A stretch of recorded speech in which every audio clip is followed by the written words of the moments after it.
It was certainly poignant when I started my active engagement with the horses. An intensive period that lasted 11 years from 1974 to 1985. It was not at all a dance on roses, while giving me joyous as well as sad moments, but always fueled by the love of racing and breeding them. Being born and given life is the greatest gift to all living species. So it can be an unforgettable experience having been present at the birth of 11 foals, like a miracle every time, all bred from my mares in foal to various well-bred stallions. To get this story started, it is necessary to go back to my years as a boy of around 10 years old. We lived in a wonderful house on the edge of a very large forest called Dyrehaven, north of Copenhagen, and our only neighbor was a racehorse stable, which invariably meant that each morning when I was ready to cycle to school, I watched a string of racehorses passing our gate, heading for a back gate into a racecourse that was on the other side of our property. Having become fascinated watching the racehorses, our father was kind enough to buy a pony for me, my brother and sisters, and I learned to ride. Even the time was fully engaged with my interest in motor racing, learning to play the piano and subsequent professional education. I still did not forget the horses, but it was to be many years before I could afford to buy my first racehorse. In fact, I was 36 when that finally happened. I had bought my first property, a lovely old 18th century farm called Madelung Farm with 36 acres in 1969. And having spent a year restoring it completely, including building stables, etc., I acquired a 3-year-old horse to ride every day and a Dartmoor pony for my 10-year-old son Thomas. I called it Sessen. Lacking experience with horses, I had left the 3-year-old thoroughbred horse with the little Dartmoor pony in the same paddock, only to discover 11 months later that she gave birth to a rather large foal that we called Bambi. Little did I know that he would later play an important role among the other horses in the paddock. I then started looking for a racehorse, and to get advice, I went back to the stable where I had watched the racehorses as a boy and discovered that it still existed. So I went in and asked them for advice. Having told them where my farm was situated, they suggested that I contacted a trainer by the name Neundorf, he was actually German, who was training their 2-year-olds, and that he was situated not far from my farm. So I went to see him, and as I have always been a hands-on person, I hired him to teach me to race ride. And if I succeeded and got his approval, I would buy my first racehorse from him. After a year of learning the trade, so to speak, and race riding, one day in the spring of 1974, Neundorf presented me with a 3-year-old filly called Avaramour. Not very tall, about 15 hands, but somehow, even lacking experience, I was drawn to her and bought her. Here I should explain that the old way of measuring the height of a horse was by putting one hand on top of the other hand until one reached the height over the shoulder of the horse. Usually the average being between 15 hands and 17 hands. Now I had to decide on my racing silks for the jockey to ride her in the first race.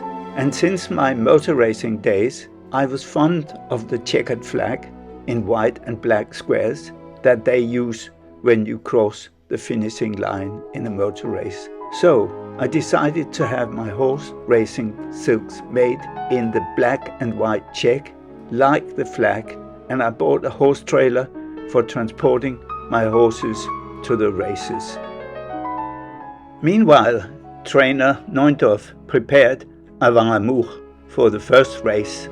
Coming race day in June 1974, I was naturally excited and worried for my horse that I had come to like very much in a short space of time. Needless to say, although being a smallish filly, she had a great heart and courage, and she won her first race for me, an achievement mainly down to her. That year she continued to win race after race, and I felt lucky.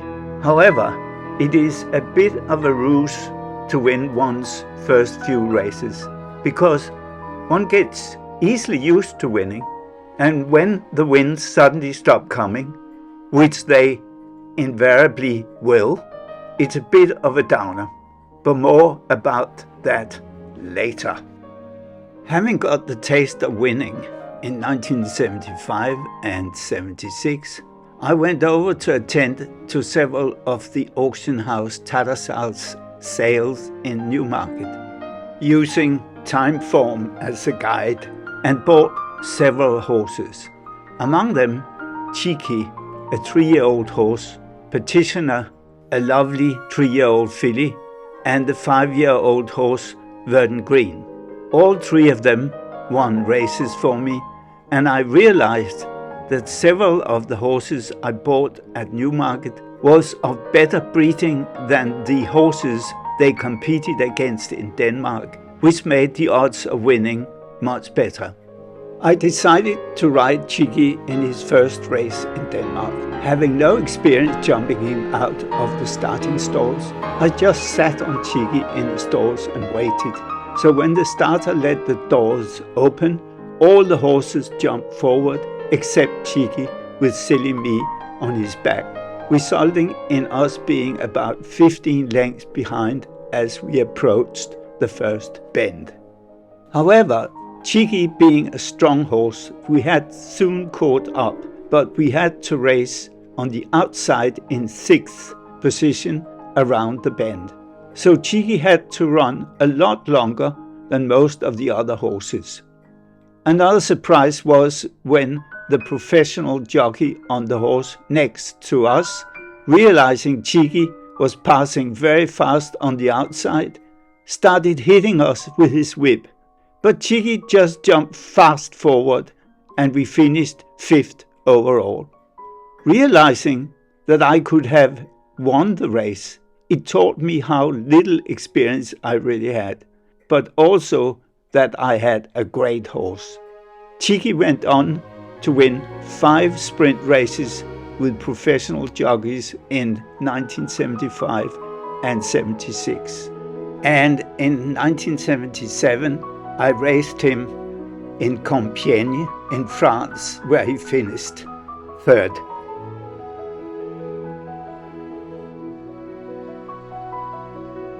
Since being 8 years old at the end of the Second World War, I had always wanted to move to England one day. My father had a little shortwave radio, and during the evenings in 1944, we used to sit around this little radio in the evening and listening to coded messages from the BBC over their shortwave channel. And already then, England became my symbol of freedom from the Germans that had occupied us for 5 years.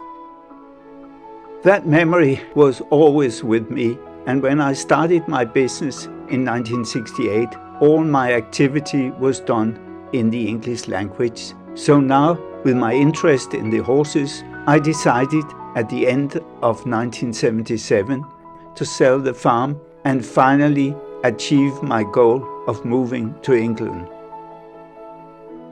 I had bought a large estate in West Sussex called Hunbus Manor Estate with 2 lodges, a bungalow and a barn and stables. We arrived there the 1st December 1977, and 1 month later my daughter Celine was born, the 2nd of January 1978.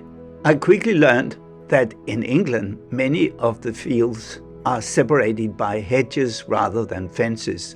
I soon cut out a jump course, trimming some hedges as hurdles for the horses to jump, and I applied to the Jockey Club in London for a temporary horse trainer's jump and steeplechase license to start with. This was later replaced with a professional license for flat racing that continued throughout the years 1980 and 1985. While Hunbus Manor Estate was a lovely property, I soon discovered that when we had easterly winds, the airplanes landing at Gatwick Airport came in very low straight over our property. So after a year I decided to sell, and I bought a very nice property called Summerhill, where my youngest son Oliver was born shortly after. However, there were no stables, so I immediately built the necessary stable block for all the horses and fenced in the paddocks for the mares with their foals.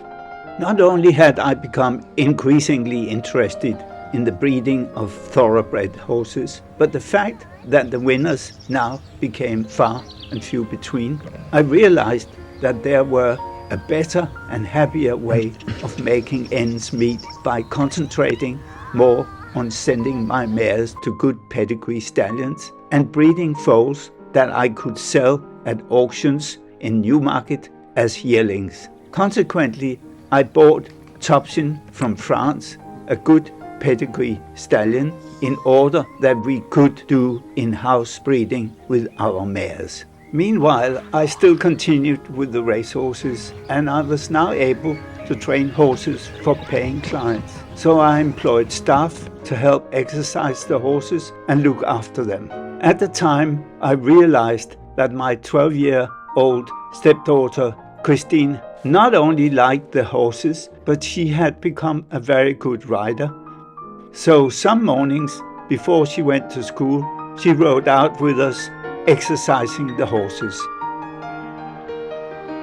Now, having the professional trainer's license and got horses in training for clients, I needed better training facilities than I had at Summerhill. So in 1981 I decided to sell and bought Battlebarn Farm with 36 acres near Settlescombe, East Sussex. I built a stable block and constructed a 1,200 meter long all-weather gallop that enabled me to train the horses efficiently and professionally. You are here watching the grainy old video footage that I filmed during a morning training in 1983. There were a couple of clients present watching their horses perform with other horses under racing conditions.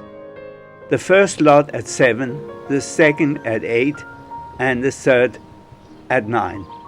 I designed and built the gallop to go up the hill leading into an oval shape and filled with wood shavings. It was perfect for the horses to gallop on, and at the same time the horses galloping up the hill tested their stamina and enabled me to judge their competitive spirit and overall condition. While we watched the second lot out, I want to tell a little story about a very fast horse called Telecommunication that I had in training for a client. He was a 5-year-old gelding that had won several races, but he had been rather mistreated as a young horse, and he was extremely difficult to handle in his box. When one entered, he would turn his back and start kicking. Not knowing quite how to handle him, I thought of my children's pony Bambi, bred earlier in Denmark.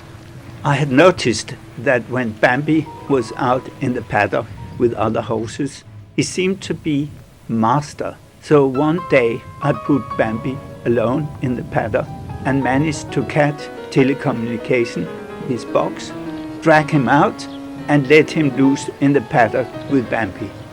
His ears went flat back, a sign of hostility and anger, and he galloped straight for Bambi.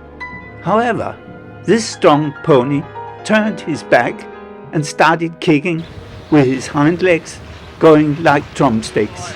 So after a few seconds, this big horse stood shaking like a lamb. After that, we never had any problems with him. It all resulted in very long days as I got up at 6, rode out the first lot of horses with the stable staff at 7, and went to my office to do my professional job at 9 a.m. A typical week looked like this. Like human beings, horses can be moody. Some days they are in good spirits, other days not so. They get ill or have accidents. They continuously need kind attention and cared for. We look after them and come to love them. So when bad things happen, we are extremely saddened.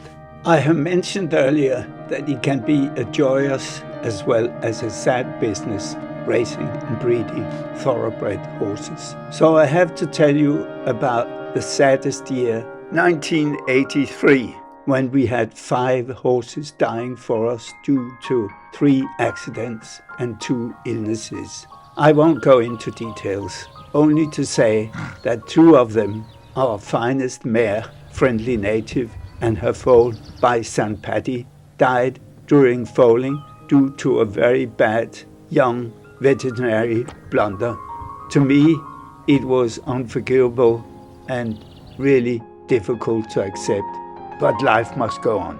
That year shook me and made me question whether I wanted to continue, combined with the fact that I was not really achieving the winners on the race courses, running against far better and higher quality pedigree horses during the years 1980 to 1985. So after 365 days a year for 11 years, constantly with the horses, I decided to call it a day while I was still breaking even and in control of the game.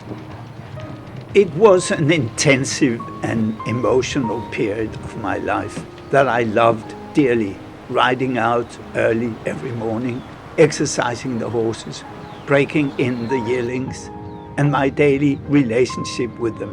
I especially enjoyed the exciting time of having my mares brought in foal to the various stallions and waiting anxiously the 11 months for the foals to be born, often sitting up half the night to assist a mare when she was ready to deliver her foal and see the light of day.